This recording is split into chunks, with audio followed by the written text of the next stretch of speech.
And God also hates you. Amen. You must imagine you have a cell phone.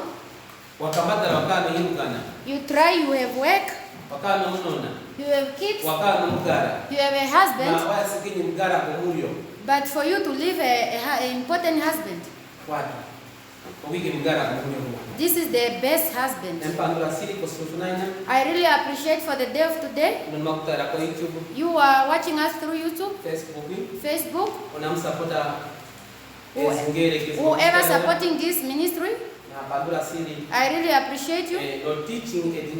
This teaching must help you so that your life can change. First, I said already, the reason why we are in this place, we are coming to reset our life. Amen. Title of message the title of our message of today is saying, me I'm baptized. Whether I'm born again, why my God is not answering my faith? Are you hearing or not? Our title of our message of today is saying, me I'm baptized. Me I go to church. Why God is not answering my prayers? James chapter 4. Let's go to James chapter 4. Verse 11. Verse 11. James chapter 4 verse 11. James chapter 4 verse 11. In Rukwangari is Jacob, Jacopo. Nyemba Chango. I don't know no Shivambo. Jacopo. Yeah. James chapter 4. James chapter 4 verse 11. Verse 11. Title of message is our title of our message today. Me I'm baptized. Me I go to church. Why my God is not answering my prayers? James chapter 4 verse 11, it says, brothers and sisters, do not slander one another. Anyone who speaks against a brother or a sister or judge them speak against the law and judge it. When you judge the law, you are not keeping it, but you are sitting in the judgment on it. James chapter 4 verse 11, it says, brothers and sisters, do not slander one another. Anyone who speaks against a brother or sister or judge them speak against the law and judge it. When you judge the law, you are not keeping it, but sitting in the judgment on it. Amen. Amen. Let's go in Rukwangari. Those who have Rukwangari Bible, read. Wale omuli uyunga mdo. Okay. Wale omuli uyunga mdona nyamweni na nyamweni bakweli oguwa uyungire mkwao mdona ndi apangure mkwao ogoveda au yungire mumdono agehena izo apangura anonsene opangura veta ove kapisi omsiksi goveta nani ove mpanguli kwazo.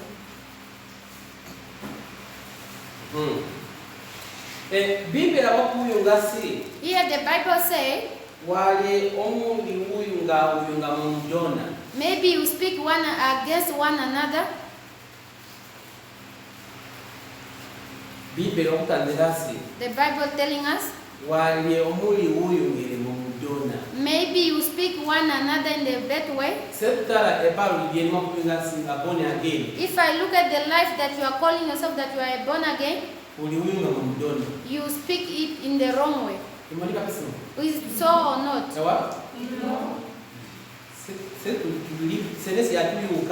If it's straight to us, the Bible is saying us, you. Is it this my word? I'm the one who wrote this. Because the question is coming like this. Me, I go to church. Me, I'm baptized. I'm suffering too much. Why my God is not answering my prayers? What's the problem? We are not fulfilling what God wrote in the Bible. Maybe you speak one another in the wrong way. You Christian, you call one another witches. You Christian, you gossip. Christian, according to yourself, you call yourself a Christian. You don't laugh with your family. You don't laugh with your neighbors. But the Bible says, maybe you speak one another against one another. The one who speaks the others in the wrong way, that one is like you are against God. It's not so the Bible says so. What's there? How will God answer your prayers? The question is going like this. The Bible is telling us you speak others in wrong way. Yourself and others. Maybe you judge one another. Maybe you see others that they are sinners. If you yourself and others, you see sinners. Me myself with the law, what can I judge against that person? Whether you are a witch, God is going to judge himself. Whether you are Illuminati, God is going to judge himself. Whether you are a fornicator, God is going to judge himself. Whether you are a drunkard, God is the one who is going to judge him. Why are you taking the job of God? Many of you, what is making you suffer? The Bible says, the one who speaks the other in wrong way, whether to judge others, that law that used to speak, that is a law of God. Everything that I'm doing in this place, whether it must be true, whether maybe I'm speaking the wrong way, maybe I'm using Illuminati, you don't have right to judge me. Who's going to judge me? But today, they are judging me. Or you yourself, you are going to judge others, those that they do not sleep in the house. That one used to move up and down. That one used to go sleep in jail. That one is dating lots of girls. He's a drunkard. That job, is it for you or God? It's for God. Why are you not allowing God to fight for it?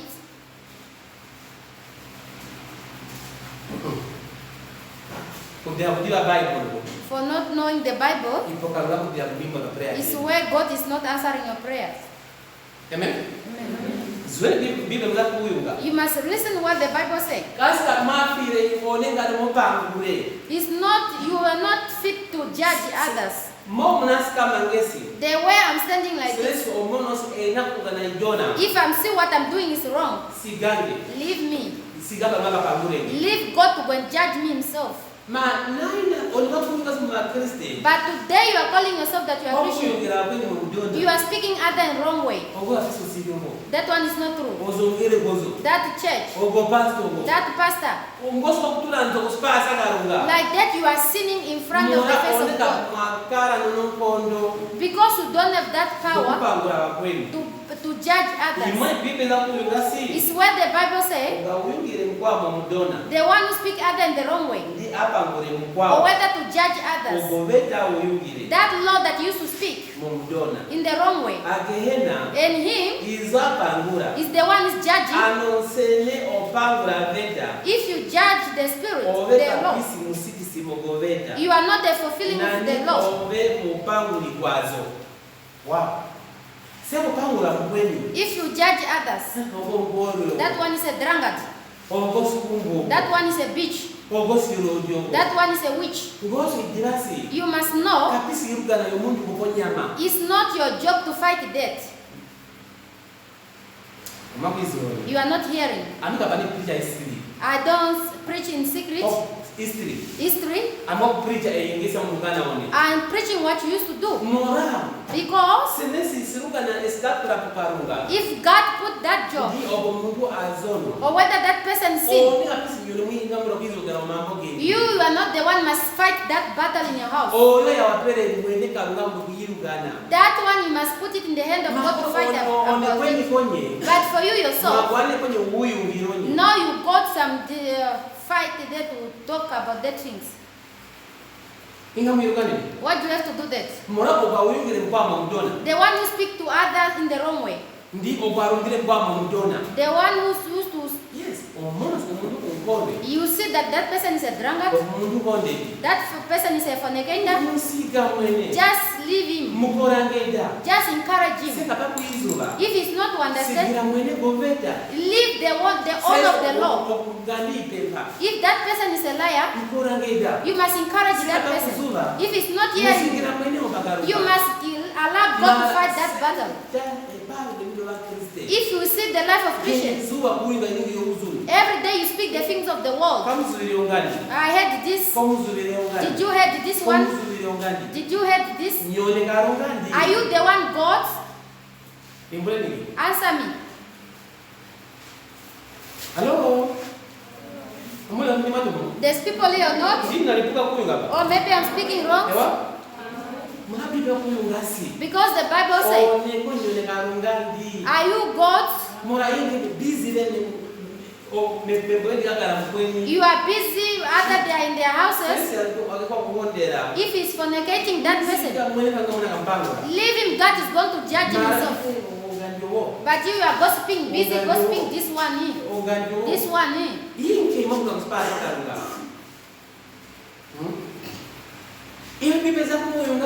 Now the Bible says, if you speak other in the wrong way, you speak also in God in the wrong way. The job of judging,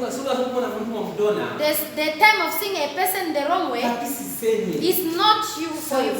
Allow God to fight for that battle. If you first you start judging, that is the law of God. What God himself said, you judge already the law of God. You leave God. You take that battle like you are the one who's God. You speak others. You mention others. And your trouble the other day, you are not trying for trouble. You are putting the story of other people's lives. When is your problem going to finish now? Clap unto Jesus. If you respect others, you will also respect God. If you judge others, you judge the love of God. That's why you see many of you, your mouth, you like mentioning others. Did you have someone? Did you have this one? This one you did. That we will see them. But yourself, you are calling. You are calling yourself born again. If you are born again, why are you not allowing God to fight that battle? How many people are fighting this church? How many people are speaking in the wrong way? There are a lot. Many they want to come in this church. The way you talk, that church is not true. That man is not true. If it's true what I'm doing is a lie, you must allow God. Hello? There's no people here? There's no people here? Maybe I'm dreaming?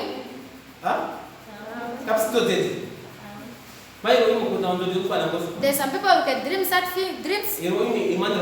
Sometimes I dream like this. It's like I'm sitting people. But when I wake up, there's no people. There's people here, or maybe I'm dreaming. Oh yeah, they are here. Why do you like judging others? Many they want to sit here, but what you have done, you are judging the ministry. You are judging in the wrong way. You are judging your family, your marriages.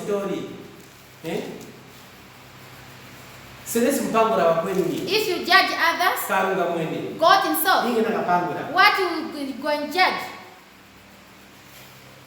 We must know is where God is not hearing our prayer. Because we live the battle of God for you to take it. That's why he said himself, the one who judge others, you are judging the Lord. The one who judge the anger, the one who judge the elder brother, you judge God. You have gossipers. You are gossipers. The more you are mentioning others, that one, we heard this. Then now to the face of God, you are sinning. Many is where your life is not moving. That is not your responsibility for you to judge others. Whether he did wrong, even it's a witch doctor, whether it's a witch, he allowed God the honor of the law. If you love that person, you must encourage that person. These things, you heard this? Busy. No, maybe 5 hours, but you are talking others. Those words is what they are filling your mouth. Is that true or not? Will God answer your prayers? I'm the one who's going to judge. And then you involve yourself. Do you think God will hear your prayers? If you ask yourself, you are always mentioning who, those nya whatever. From morning before you come in, you discuss about nya whatever. You judge already. What the Bible said. Maybe you speak one another against. Maybe you mention one another. That is not for yourself. Allow me myself, God. If you speak other in the wrong way, you will speak against the law of God. It's only God who is going to set those sins of that person. Maybe you listen here. Maybe I'm reading the history. That is what limits your life not to go forward.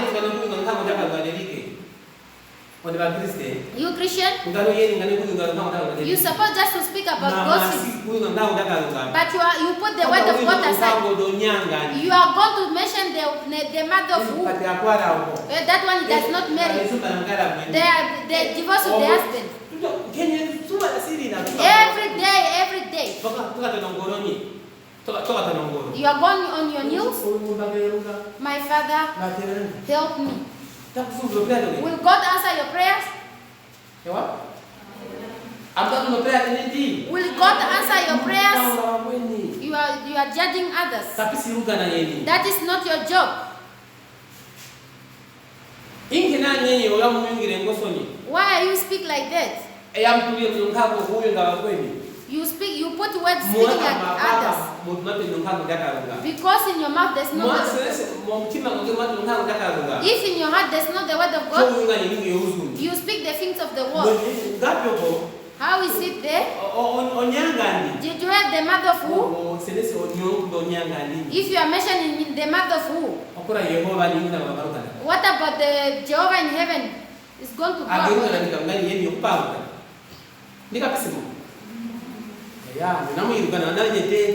It's what you used to do. You are the one who's doing it.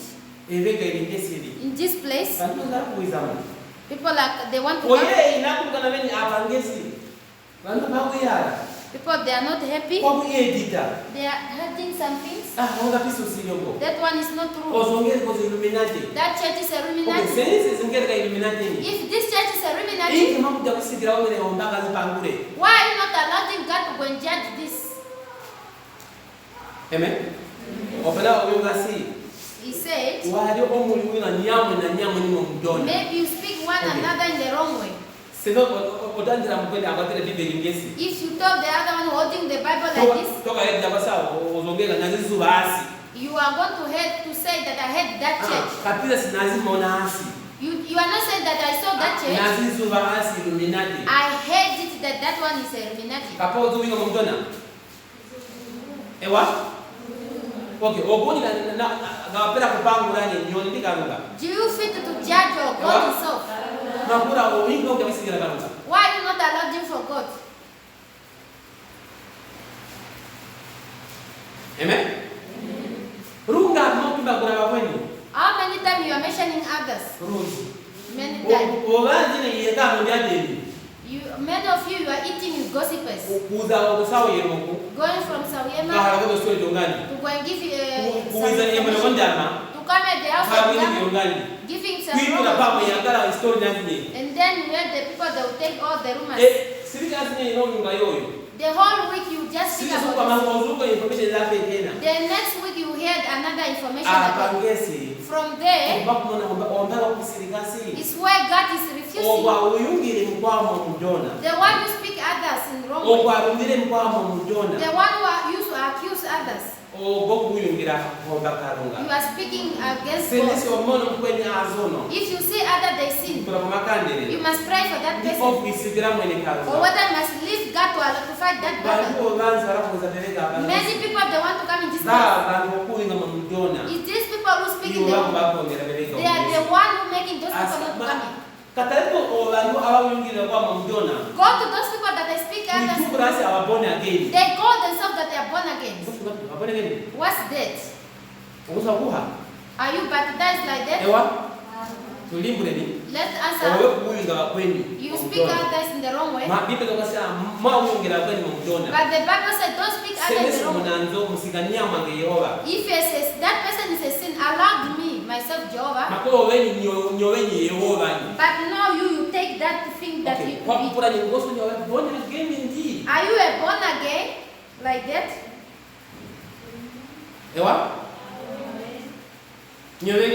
Who are you? Who are you? Which side are you? God himself allowed us to judge. Whether a witch doctor, whether a drunkard, whether a fornicator, it's only God who can judge. Oh, it's not so? Now you are taking over the job of God. Hello? There's no people here. Huh? Who are these people? Huh? These are people, these satanic people. Is this Jesus people or satanic? I'm not hearing you. Yeah. Which side are you?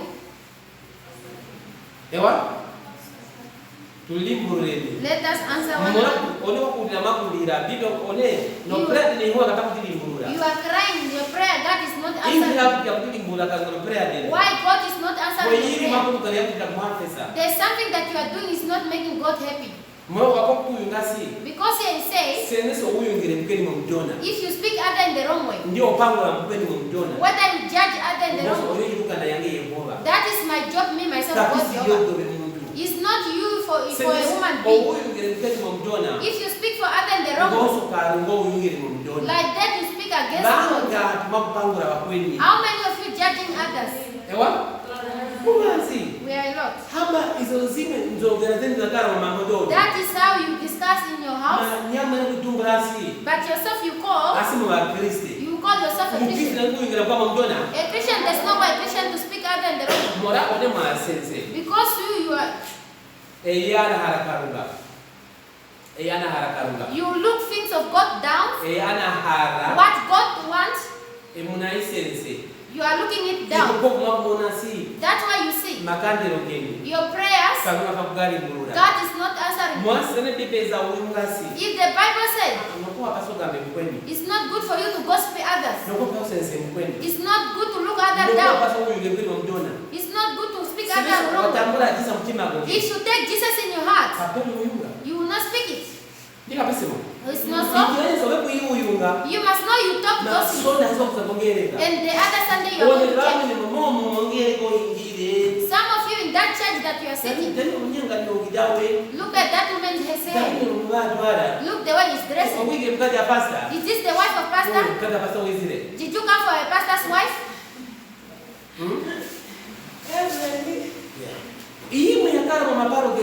That is how it's in your life. That's why you are looking the law of God down. Because the work of God allowed God to go and judge death. Amen. If you see others they don't marry, you must know there's a demon that is giving that responsibility to him. If you see other relationships are not moving, you must know that there's people that they are fighting this relationship. That person needs some encouragement to come to the word of God. So for him to give him the word of God, so that that person must go forward. But today, you leave the job of God. That one is a bitch. That one does not marry. That one is a dragon. Like that to the face of God, you are judging. You are judging the law. You must encourage that person so that that person must leave those things that is following you. That's why you see your prayers. God is not answering them. Because you put other people's children in your mouth. That is not your job. It's the battle of God. It's God who can be able to judge. It's only God who can be able to judge those who are watching. And those who are sitting here. If you are born again, you don't have that right. You don't have that consent to put other in their mouth. Even these simple things. But for you, when you go out from here, did you have the mother of who? At the village in Kwangari, they divorced the husband. We speak it already. Is that your work? Is that your work? It's where, because the work of judging, or whether to see others that they are sinners, it's only God himself. If the other they sin, whether you sin against you, Whether he did something that is not making you happy, you must call that person. My friend, this is what you are doing. It's bad. You must restore. You must surrender to God. Do you used to do that? You talk about who? You talk about others. Yeah, even at your workplace. The who and the way you are mentioning the who and who. God will say that is not your battle. I'll leave him to sin. I'm going to judge him myself. Yes. It's where you miss God. Read in English.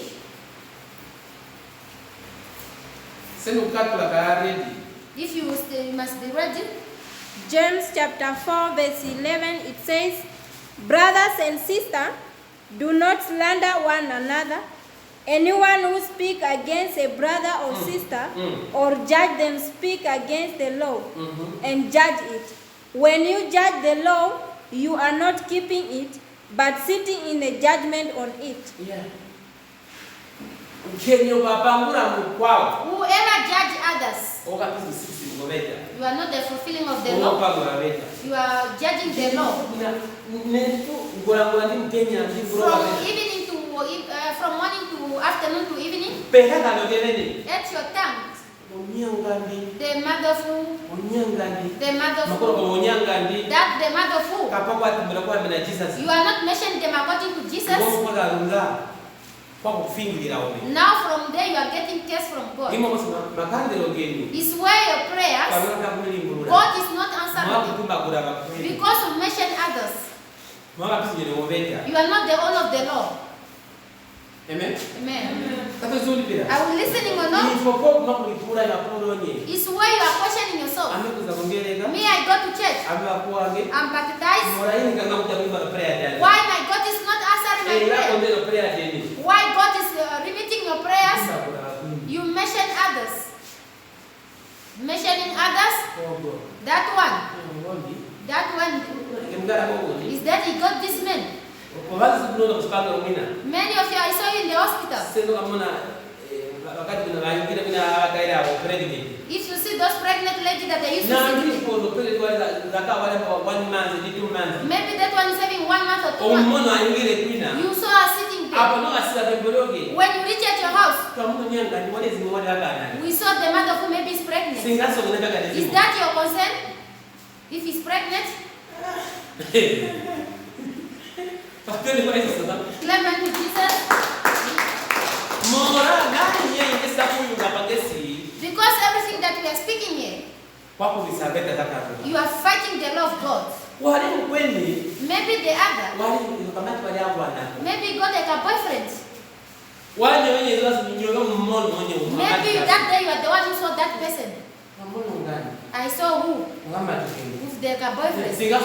Is that your concern? You are going to talk about those things. Everything the Bible said, that is not for you. If you speak other in the wrong way, or whether you gossip other in the wrong way, only Christian, you are the only one who gossip. Or it's not so. You don't gossip it? Don't gossip. Is this for you or for God? Judge. Are you God? It's where now? Because you are fighting. You are fighting what God wrote in the Bible. If you fight the law of God, you are like that, you are a Satan. It's what they put for us, this Bible. That's why we came in this place. Go and restore.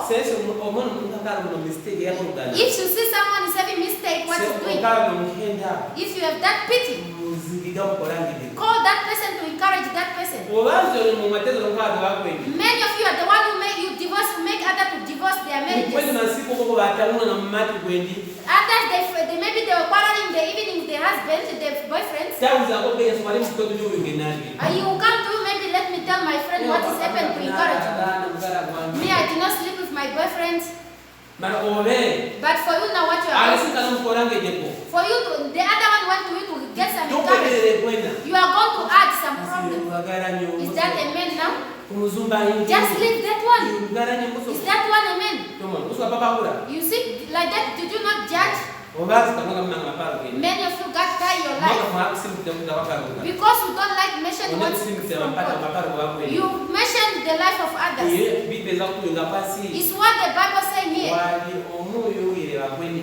You speak others in wrong ways. Amen. Amen. Are you listening or not? Where's your sister? Stand up. You went in Angola? Where did you went there? It's the father who took him. Where are you staying? At Kehemu? Grade what are you? Grade 9? How many times you are repeating that? I'm not repeating. I did not repeat. Which grade are you? I'm grade 9. You are doing it with you are fighting. You are studying difficult. Do you know yourself or not? I know. It's not well. I'm not performing well. How's your education?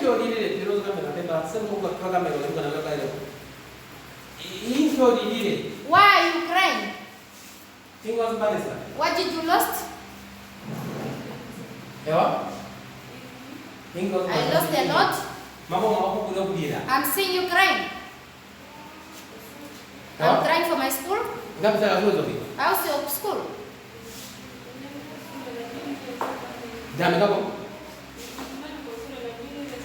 Even I teach at school, I don't do it. That's why I'm saying I prophesy so that you have difficult with your school. But according to the way you are answering me, it's like you are fine. How can you understand each other? How can I help you? Why are you in this place? Your issue? Speak louder. I came for my troubles. My trouble for my school. Who did you tell in this church? Okay. No one. What did I say? Which trouble that you have? For crying. Okay. Did I mention a school or not? What did I say? You said I have a problem with my school? Yes. What did you not say?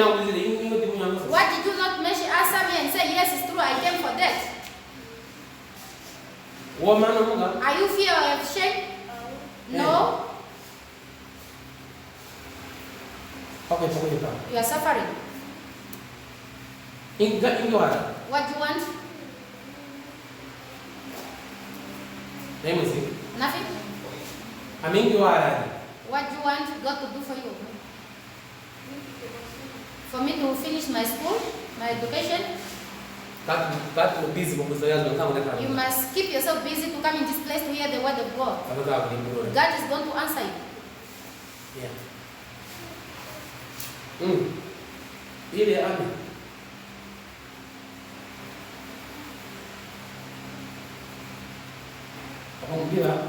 Who's Amy? Anna. Who's Anna to you? Don't you know Anna? Okay. You can sit. Almost like that we are talking about. Did you come together? It's okay. My daughter. Do you know the Anna that I'm talking about?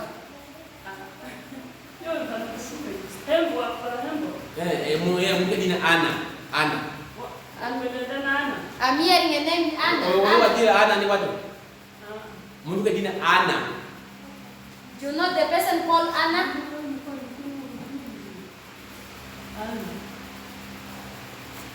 You also know Anna, but maybe you forgot. Just pull your heart down. You will know that person. Yeah.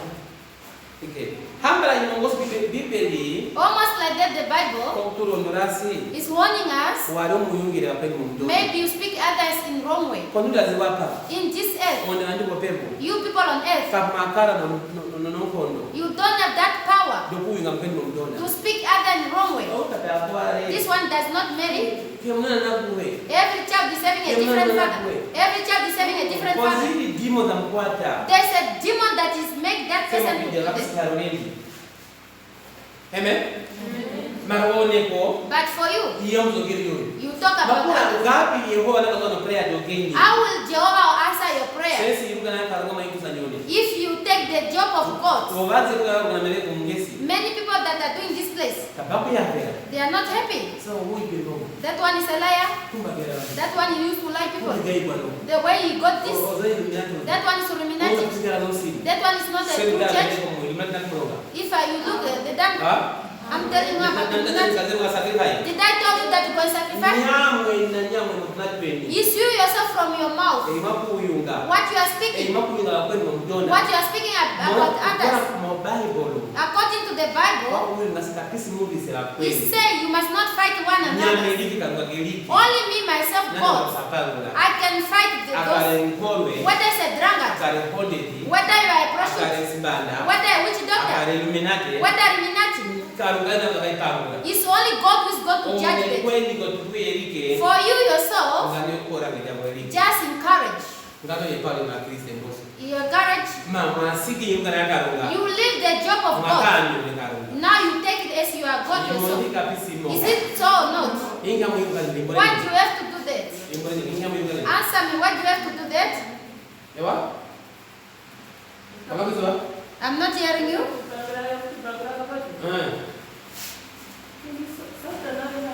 We are judging others because of Satan. Satan is going to come. The time is coming, you are going to see Satan.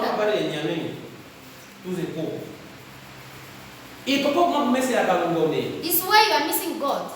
Mentioning others. Every day. You don't want to read the Bible. You don't want to read the Bible. You are mentioning others.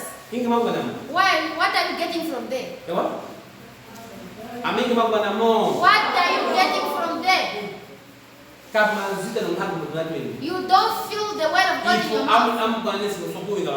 You get the time of talking others. If you remain in the word of God, it's difficult for you to mention others. If that person is sin, allow God to fight that battle. Verse 12. Let's go to verse 12. Verse 10. Go back to verse 10. And then we'll come there. James chapter 4 verse 10, it says, humble yourself before the Lord and he will lift up you. James chapter 4 verse 10, it says, humble yourself before the Lord and he will lift you up. Let's go in Wangari.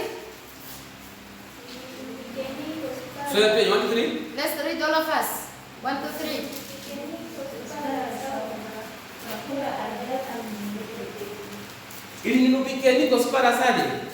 You must humble yourself to the face of God. Stop gossiping other and talking others. You must humble yourself to the face of God. So that God can lift you up. If I look at your life, did God lift up your life? How's your life? What did you done? You put yourself a proud spirit in you. Because you know how to talk. Did you hear the mother of who? Did you hear this? This one. That pregnant is for a long time. But I heard he was used to date with other. Are you God? Many of you. You force others. Many people, they are following your mouth. And then God, he cares you. You must humble yourself to the face of God. Allow God to fight for what people are sinning. If you see others they are sinning, you must encourage them. The more you come with cell phone, like the wife cell phone, like morning. 20 minutes. 20 minutes. The phone in your room, you are mentioning others. You are writing the SMS of the and how God will lift you up. It's what is almost making you suffer. Because you put other in your mouth. And the Bible says, you must humble yourself. How many children? One. Where is your kids? At the window. At that lady? My sister. At my sister. It is at the window, but to the sister of this one. I'm not put up name. Yes, he said he said the window. Yeah. Stay with the sister. Yeah, the sister of this one. Which is the same girl that he prophesied, the one in Bambula? No. Okay, let me go in the spirit. I want to ask you. I'm not judging you. We said here, why we are here in this place, it's not judging. We came to give ourselves into the face of God.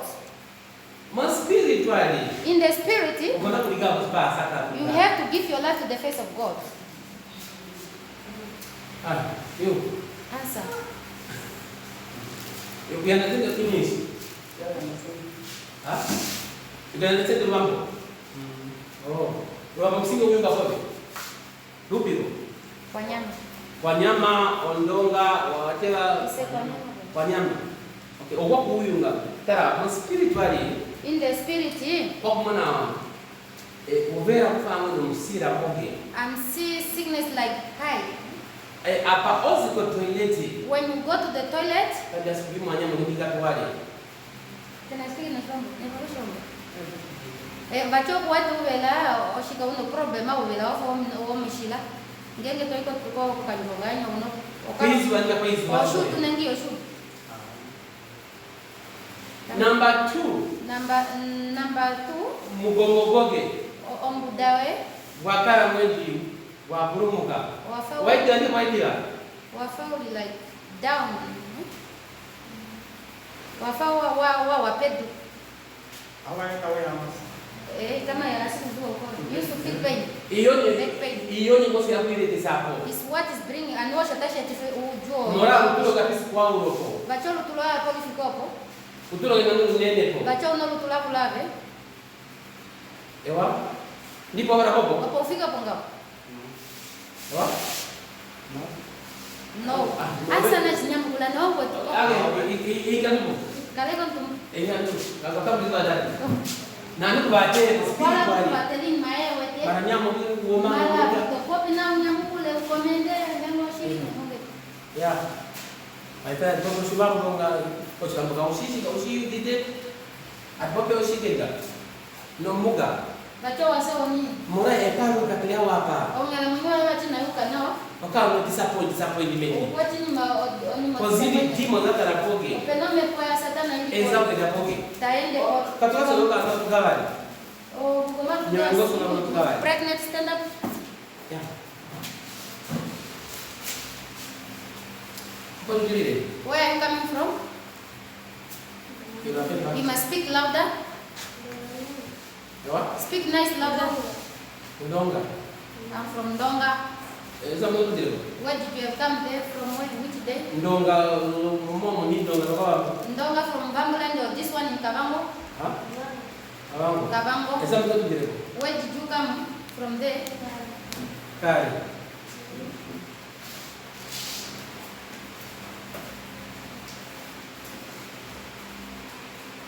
Okay. Tanto hablas kama na pregnant hiyo. Mimi waliwe. You are clear with it. You understand Jericho or not? I can hear or understand.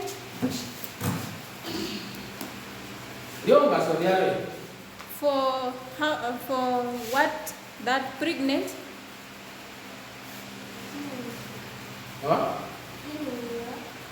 No, kuna kupura shilia ungapilira leo. Yako vandila ubiri. It's for the first time. Before you've been pregnant. You did not have miscarriage or something like that.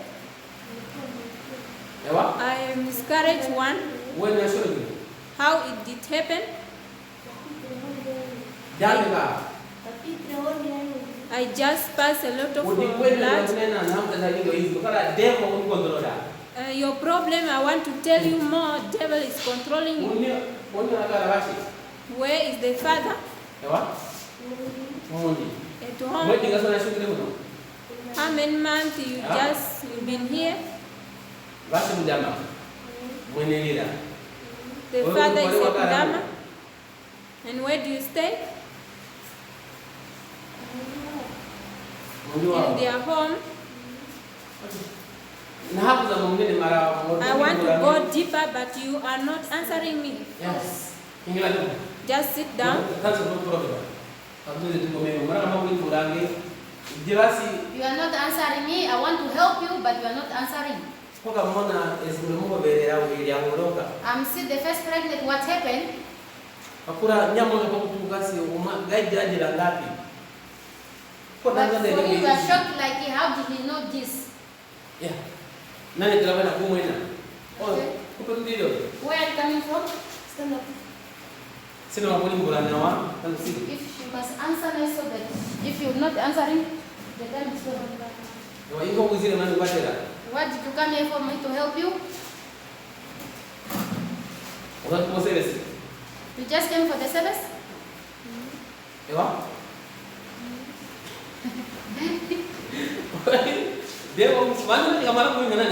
People that don't want to speak, the devil you have is controlling. Is that from this one? Devil is controlling people in the mouth. He's put fear in you. The moment I will rise you up, already you will start shivering. Do you have a kid? I don't have. How old are you? 16. I'm 16. What do you used to feel here? Nothing? Okay, you can sit. I want to ask this one. To ask this one. To ask this one. We are not understanding one another. But in the spirit, you young girl, you don't speak. You feel pain here. But from you, yourself.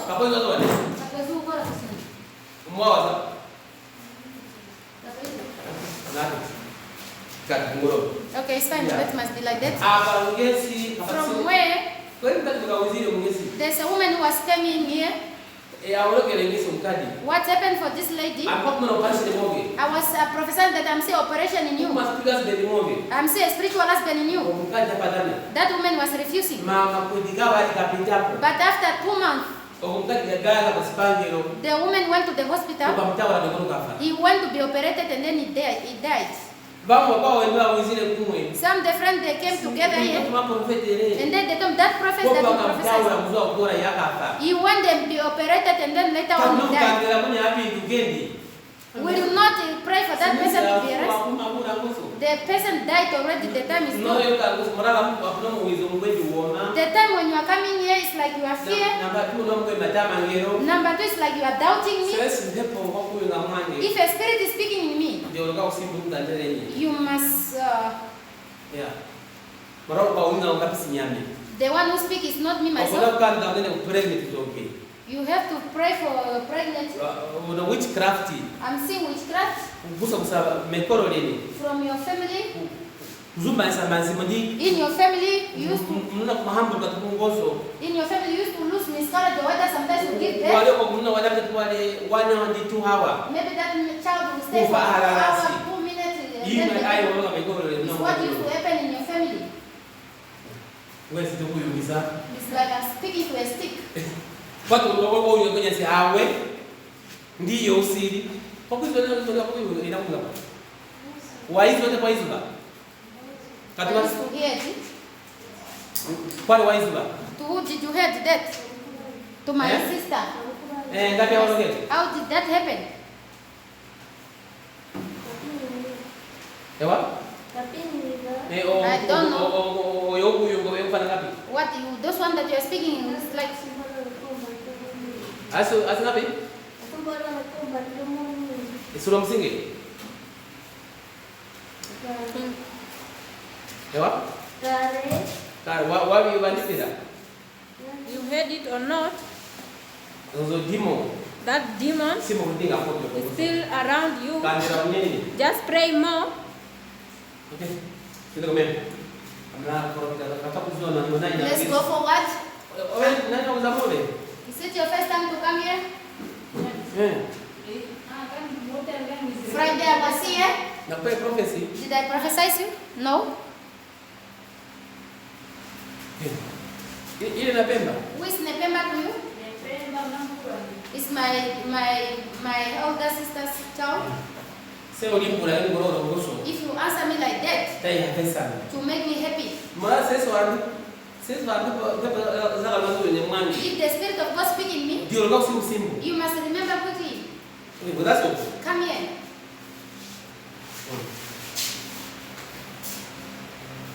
Stand there. In the Spirit, which quarreling that you had for a lady, you were talking, he make abortion. Which story that you heard about that? Is that the kid of my sister, the one that you mentioned? He was supposed to be sick. He was supposed to be sick.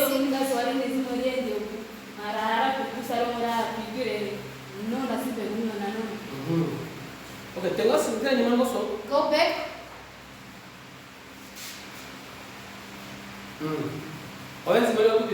Where's your pregnant? Is this one? You want a baby what? A baby girl. I want a baby girl. When it's done. It's done.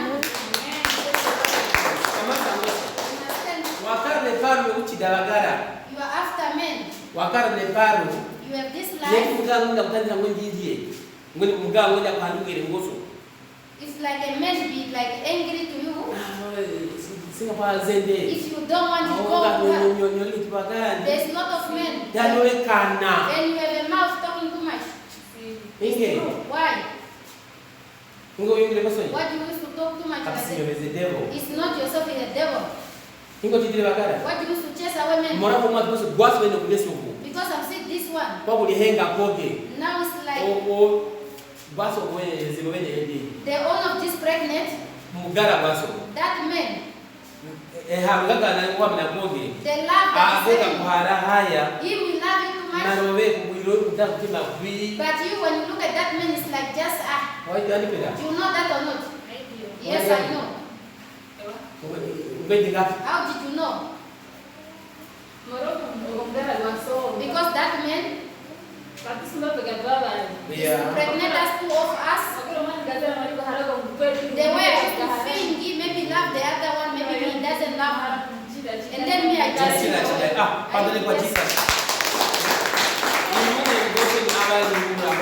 it's where they answer people in the spirit now. If you answer me like a pride, I will leave you. The Holy Spirit cannot lie. Me, I can lie. But the Spirit of God cannot lie. Because God knows your trouble. Do you know me? How did I know that you used to chase away the men? How did I know? Who did you know in this church? Only those ones that I came with. That one is also a visitor. Do you have my cell phone number? Did you call me to tell me the trouble of this one? Because I'm seeing that disappointment is for a long time. Even you get a man in proposal. When you start knowing a man, even any man that you get, unless you must have two, you must be two in that man. Why do you have to maybe. No.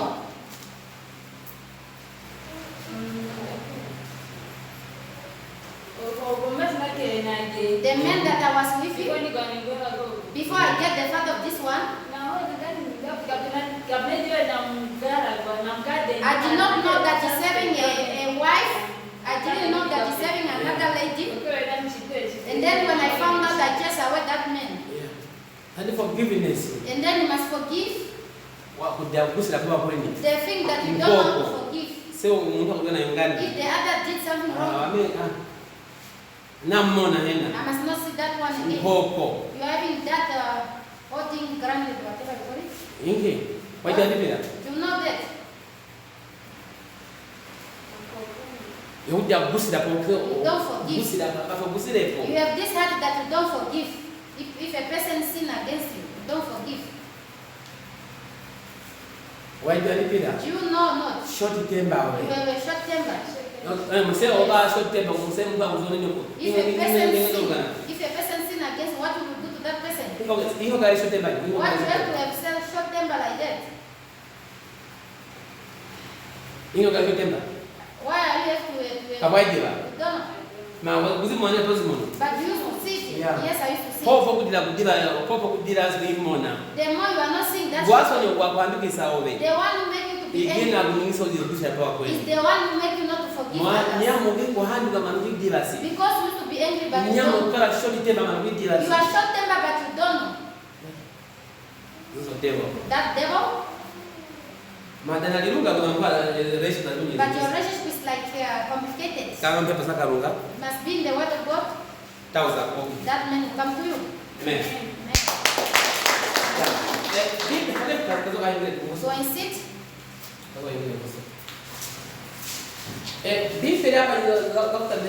The Bible is telling us that you must humble yourself to the face of God, so that He can lift you up. To be humble to yourself to the face of God, you have to fear every word that God wrote for you. If He said don't gossip, like that, don't gossip. Or it's not so? If He said don't judge others, like that, don't judge others. Like that, you are humbling to the face of who? The face of God. And then your prayer from there, your prayer, there will be answered. Are you hearing? How will your prayer be? God will answer your prayer. Like that is not answered. What's the problem there? We gossip. We gossip. We don't speak about Jesus things. The job of God to judge. You are the one who's judging. You are busy. That one, that one, that one. The more you are mentioning that one, like that to God you are judging.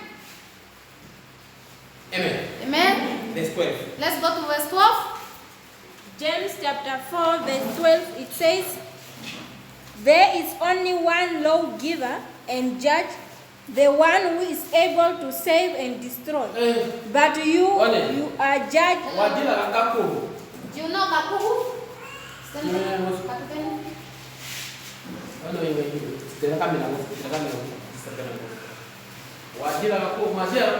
Do you know a name called Kakuhu? Yes, I know Kakuhu. What's that Kakuhu to you? It's my family. Is my family staying at Kaisosi?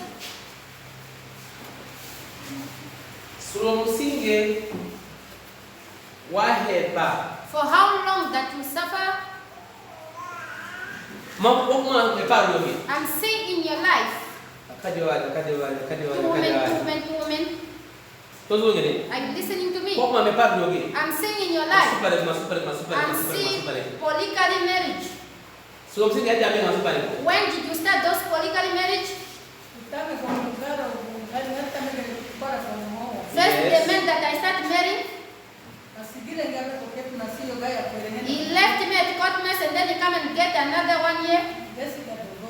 And now that one is dead. And then I got this man and then the other they take it again. And then they went to all single. That is the polygamy marriage that you see.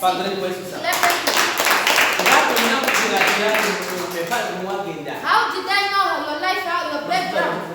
This polygamy marriage. Is God who is showing you.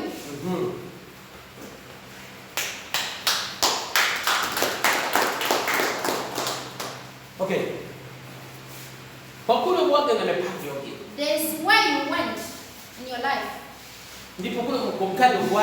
There's a way you went to the woman. Let me ask you. How did you know this? How are you connected to Caprivian people?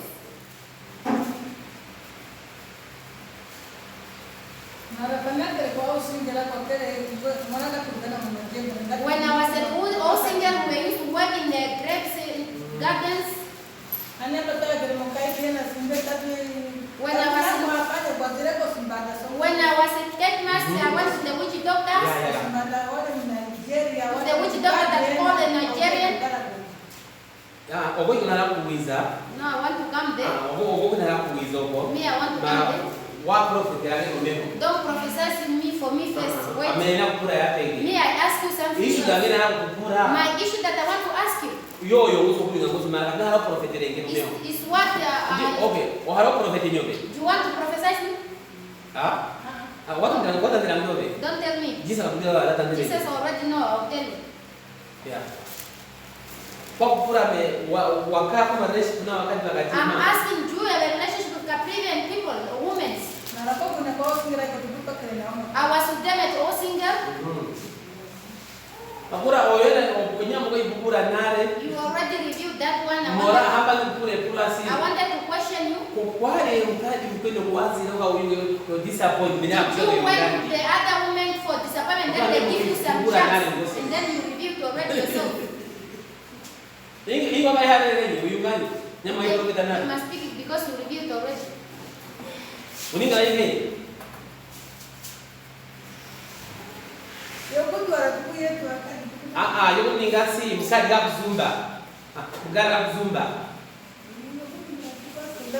Is those chance to make not a man to leave you?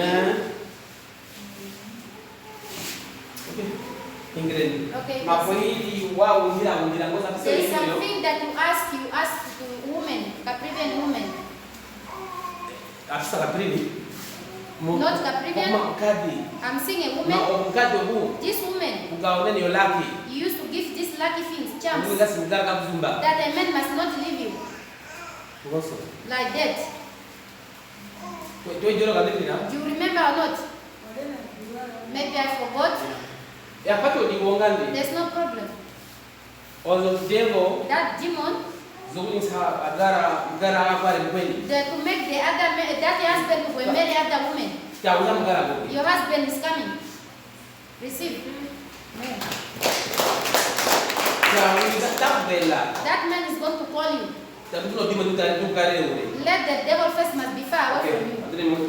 Clap and listen. That's it.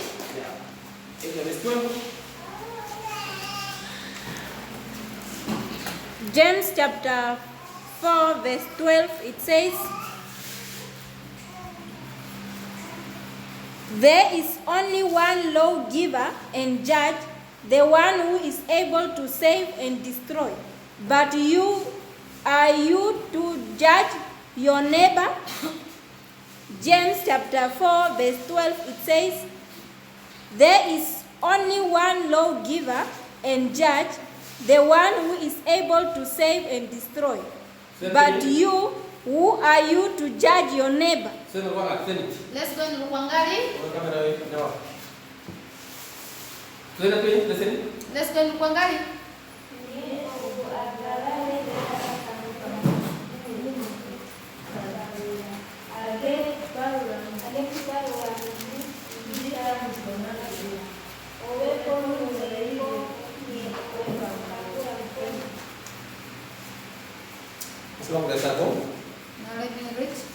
Bila ungasi nye obo agava veda tapangura gume to mono so sira kumbakura bakweni.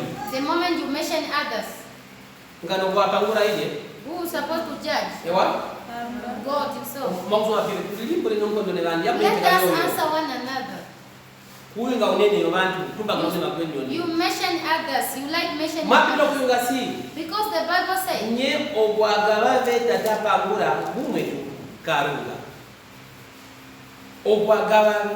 the one who gives a law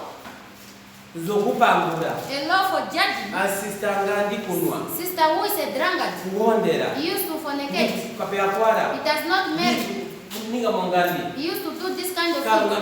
Only God himself. Now they are asking, who are you? Even me myself, who are you to judge others? You are hearing what God said. You are not hearing what I'm speaking. Your mind is far. Let me repeat once. Why God is not answering your prayers? You judge others. You mention others. You don't speak according to God's things. Now we ask you, who are you to judge others? I'm the one who judge. I'm the one who destroy you. You see? For you, you are adding. You are the one who tend to be God. Do you think God will hear your prayers? What's making you suffer? God does not give you a right to speak others, or to speak that church, to speak that pastor, to speak about your neighbors. Whether it's a drunkard, a fornicating, a witch, a whatever.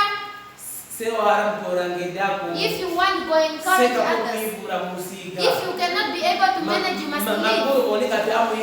But for you, don't leave it. You take it like you are the one who's fighting for that battle.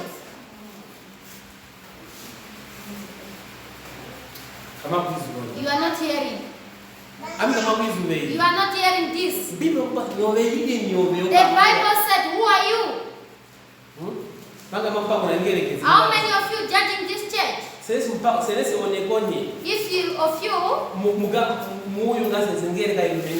you said that this ministry is for Illuminati, whether me myself am a Illuminati, him God himself, what is God going to judge? I'm not hearing. Speak. What did you say? What did you say? What people are speaking. It's where God is putting you down. It's not your battle to judge your neighbors. Whatever situation that is passing through, allow God himself to fight for them. The more is questioning, who are you? If other they sin, whether you used to sin, I'm the only Jehovah can. I'm the one who judge. I'm the one who's going to destroy you. I'm the one who's going to feel pity for you. And I'm the one who can destroy you. But for you, the work of God, you take it to the one God. It's the way he's asking you, who are you? You must control ourselves. Tell you must read the Bible. You must be humble to the face of God. You must read the Bible so that you must fear God, what God wants and what God hates. Many of you, what you are suffering, you get cases because you take the battle. Why God supposed to fight that battle? If on this earth you judge others, and Jehovah himself with the judgment, what is going to judge now? Okay. Let us ask ourselves, those who are judging others, those who are sinning and see others that they are sinners, what God will do to them? Did you hear me or not? Those who judge others, those who gossip others, and those type of people, what God will do to them?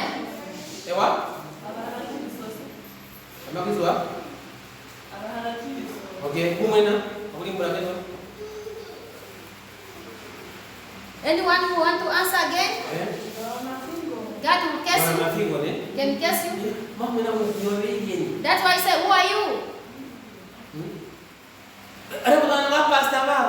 Even pastor, they gossip. They judge others' churches. Those churches, don't go there. Even that church is for Illuminati. Leave it. Jehovah is going to judge it himself. He's going to bend it. It's not so. But now you are the one who's judging those churches. It's where God is judging.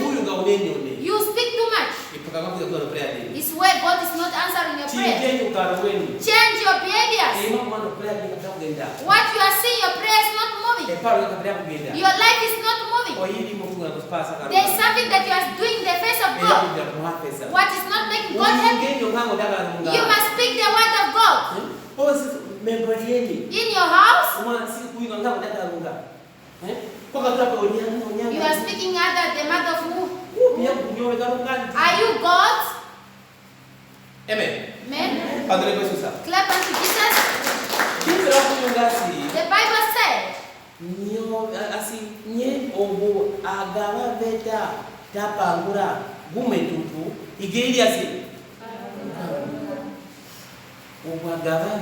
the one who gives a law, the one who judges, that who can decide that this one, the drunkenness of this person, I'm going to burn him, or I'm going to forgive him. Who? Jehovah. It's Jehovah. But for now, you take the battle of God. Now you are the one who's fighting the battle of God. The reason why your life is not moving, you can pray. God, why is not answering prayer? There is something that you are doing to the face of God. To the flesh is like you are fine. But in your mouth, what you used to talk, God used to see you. There's not nothing to people that they have. Only those that they go to church. Yeah, look at the chair here. Yes, Dad. Did you come for the word of God? Or whether you come for someone's? You see? You are calling yourself Christian. A Christian judging others. You will a Christian judge others.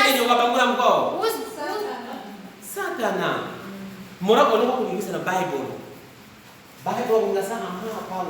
The Bible said don't judge. If you see you go from a man to another man, there's a devil. You must call your friends to come in the word of God, for him to change the character, so that Jehovah can forgive that person, so that the life of that person go forward. Do you used to do that? You put him in your mouth, in your you get a relish now to speak others. The mother of who? The mother of who? You are It's where Jehovah said He can judge. He can judge a woman being okay, what they can do. The way I'm standing like this, if I'm doing, maybe I'm lying to you, He may have power to destroy me or to forgive me. Who is that one? Or is it you? But you are judging me. That church. Sunday you are going to church. Me, I believe in God. After this church, you are busy mentioning others. Like that when they worship God, you must change your tongue. You must fear Jehovah. You must fear God. Amen. Amen. Are you hearing or not? You must fear who? You must fear God. The one who's telling you, leave judging others. The one who judge a woman being, the one who destroy a woman being, only me, God myself. For you, who are you? You are hearing what God said. It's not so. For you, who are you? For you who judge others. It means that if you are a Christian, you don't have right to judge others or to mention others. It's not so. But today you are calling yourself a Christian. You are mentioning others. Will God answer your prayer? Will God answer your prayer? Will God answer your prayer? Is the one who said? He's asking, who are you? I'm the one who judge. I'm the one who destroy. If whatever I'm doing here, if I'm doing life things, who is going to judge me? God. It's God. Who created you?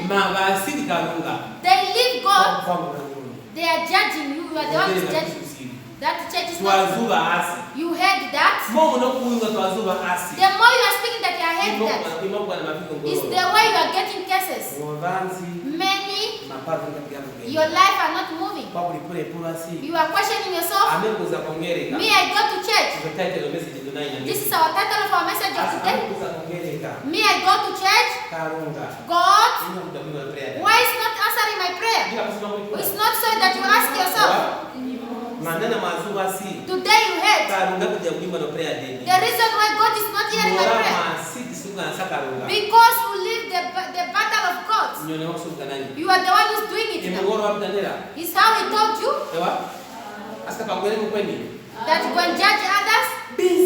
You are busy. That one. Come, I got a boyfriend. He's that one who will sit there. You. If that person, something happened to them, is that your consent? In your mouth. Amen. Amen. We must fear God. The one who judge, the one who kill. You heard that God can judge and kill. The more you are judging others, Him also judge. He can also judge you. You question yourself. The more you speak, today you are hearing this word. Go and restore your career. Go and throw away all those. Don't even they bring for you rumors. I heard the mother who say no. Me, I don't want those things. You see? Like that you are humbling yourself to the face of God. The more you are coming this place, don't come for miracle. Come what God is refusing. All small things. Many of when you used to be at your workplace, this one at having your house, in that work, They send you to go and wait for bread. Or it's not so. But you are bringing to your workplace your neighbors. You are busy at your workplace. That is a curse upon you.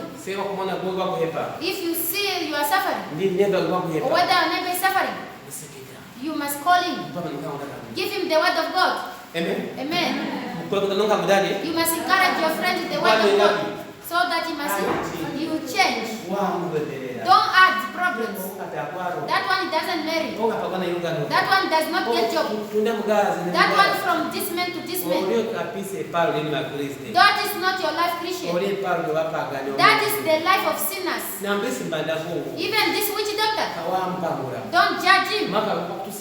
God is refusing this. Leave me. Allow me the honor of the Lord. Don't judge my law. I'm going to judge it myself. I'm the one who's going to destroy it. Only God himself can decide. To tell you, some of you see yourself, you are sinners.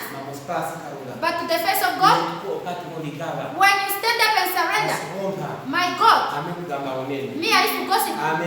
Me I'm a jealous. Me I'm a liar. That's why you destroy my life. Forgive me, Father. From there, God will forgive you. When you come in this place, take the word that was God speaking through me. It's why that is not answering your prayers. Amen. Amen. Because he said, allow my battles. What they said, drunk, I'm the one who's going to judge. What they said, prostitutes, I'm the one who's going to judge. It's what they said. Whether now you are judging. Who is to judge it? It's us. Now what from there you always going to judge what? If you judge me already, who is going to judge me now? Hello? Hello? If you start judging this or to judge your neighbors, or to judge your brother or sister, who is going to judge him? What God will judge him? You must be careful. It in our mouth. We must control our mouth from evening to morning. If you see the other they are sinning too much, you must call them. You must encourage your friends. In this place where you come, I did not come and judge you. Me, I'm telling you, we must surrender to the face of God. We must use this word. You heard that God, Him He can judge and He can destroy. He can destroy. If I look at you, many of you God destroy you. The more you judge others. From where? Change your character. But you are not hearing it. You are not hearing it. You are not hearing this. Why are you not hearing this word? What I'm speaking, are you hearing it? Young girl? Stand up. What I spoke, did you hear it? What I'm preaching, are you hearing it or not? I'm hearing it. I'm hearing. Don't fear, you must cool your heart down. I'm hearing it. What did God say?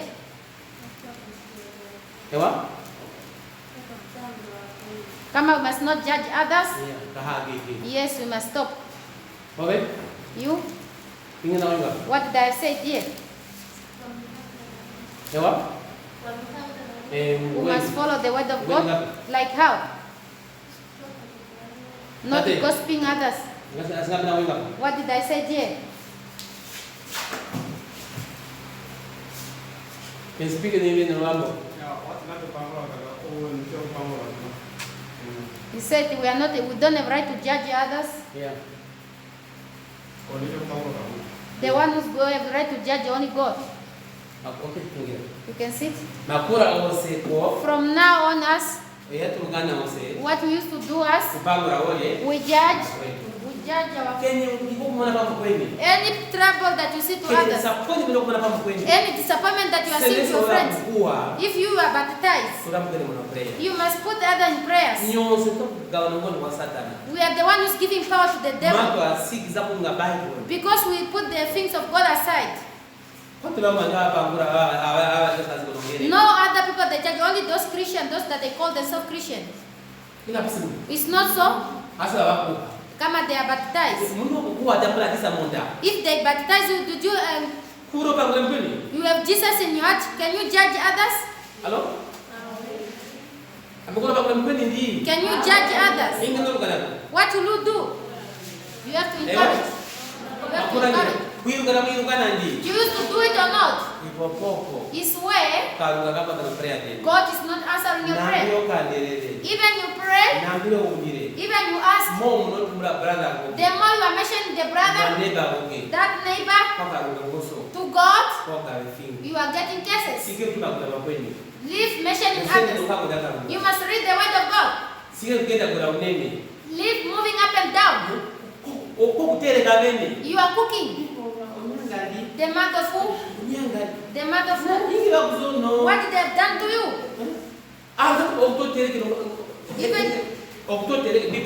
Even you are cooking. When you are cooking, you must put the Bible here. The Bible? Yes, you cook. The mother of who? The mother of who? Physically, it's just like something else. In the spirit, God is watching.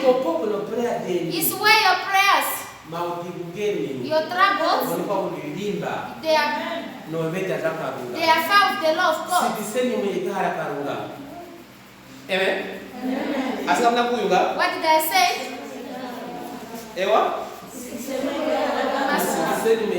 We must fulfill what God likes.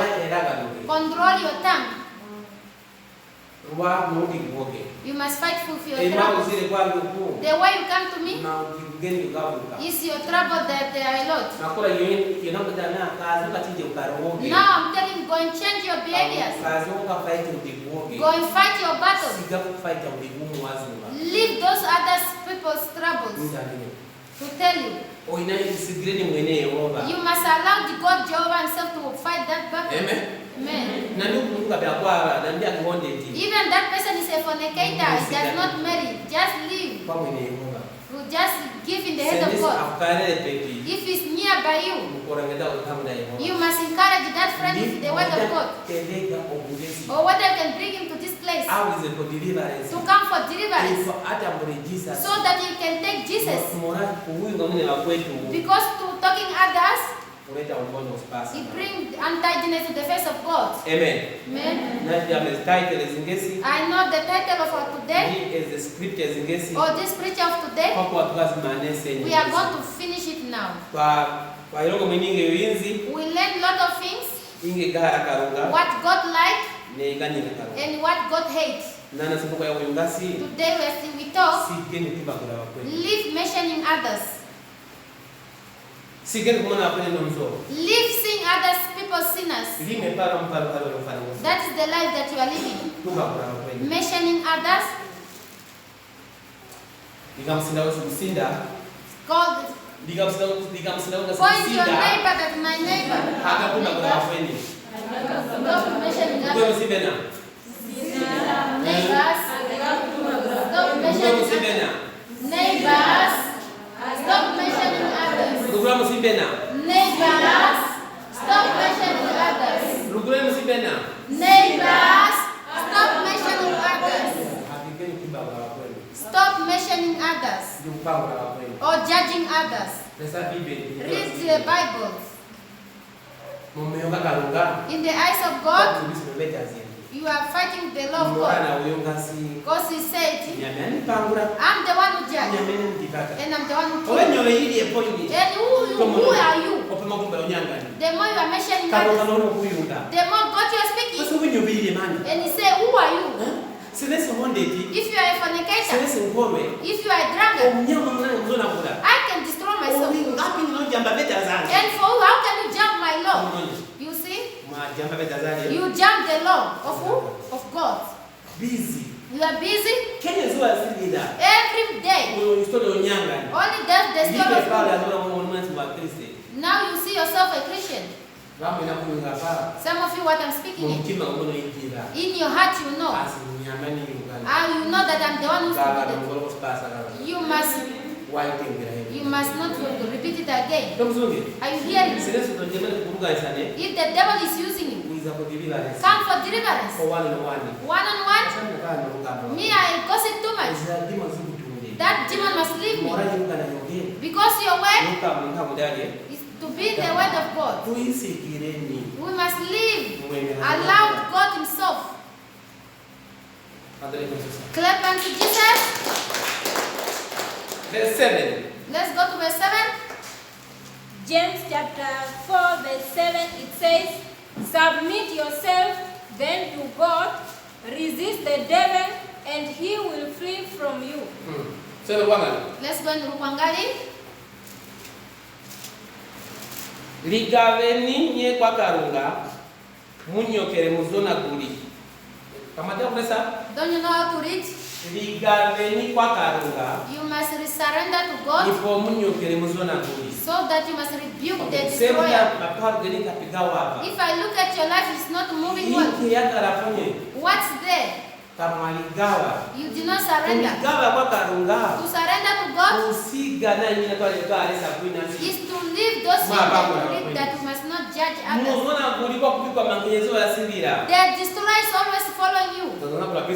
It destroy your business. It destroy your job. It destroy your education. Oh, I'm the only one?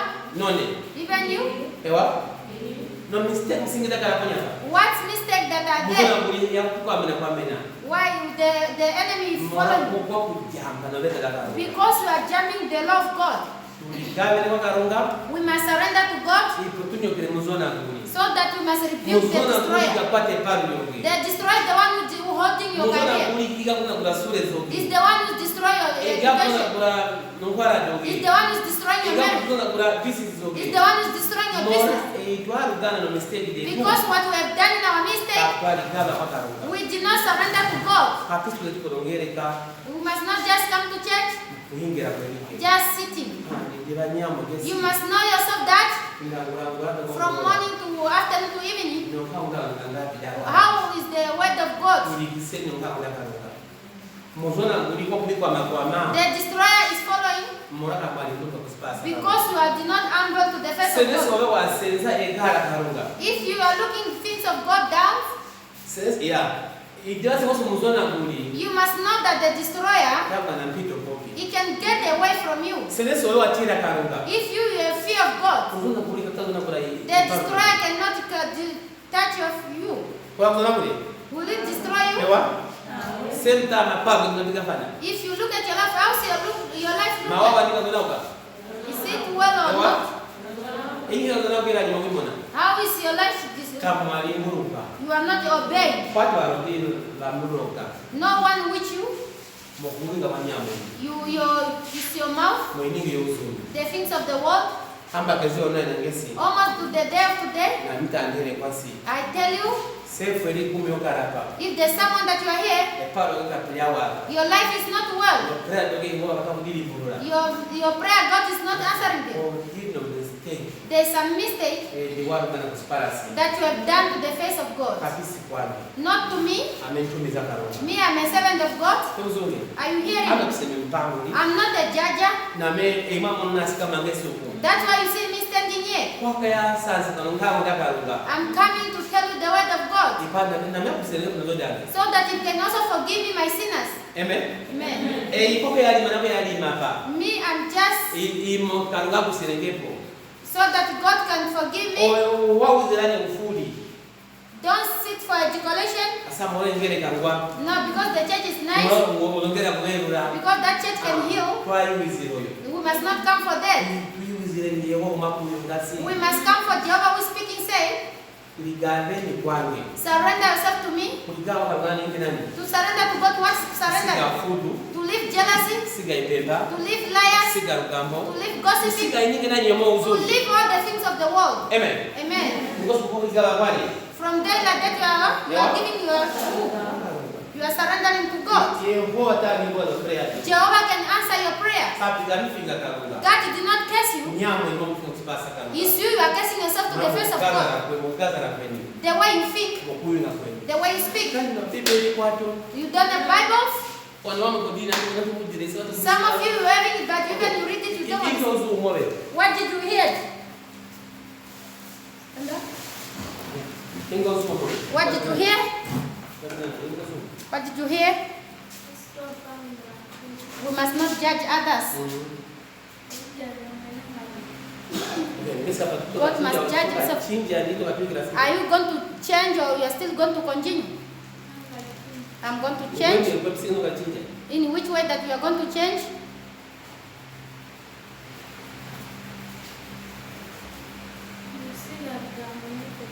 To leave gossip and liars? Yes. Yes, you can see it like that. Okay, clap unto Jesus. Almost let us follow the Bible what it says. In your mouth. What I'm speaking, 100% in your mouth. Now you know.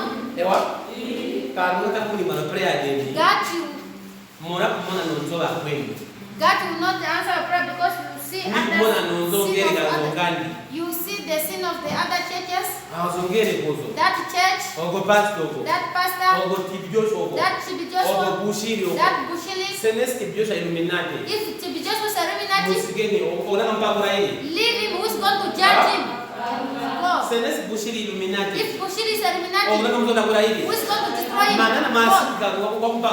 Today you leave God, you are judging. You know the Bible. We must carry the Bible to enter us. So that we must fear God what God wants. It's how they give us Bibles. You are busy mentioning others. What did others do to you?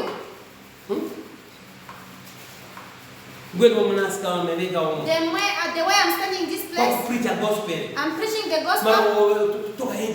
But you are going to add your faith. That I heard that church like this. Did I preach Illuminati? You are sinners. Mentioning others. Even this pastor you are mentioning. It's how you are calling yourself Christians. You must go and change. Go and restore your tongue. Amen. Go and restore your tongue. Let's all rise. Let's pray to God.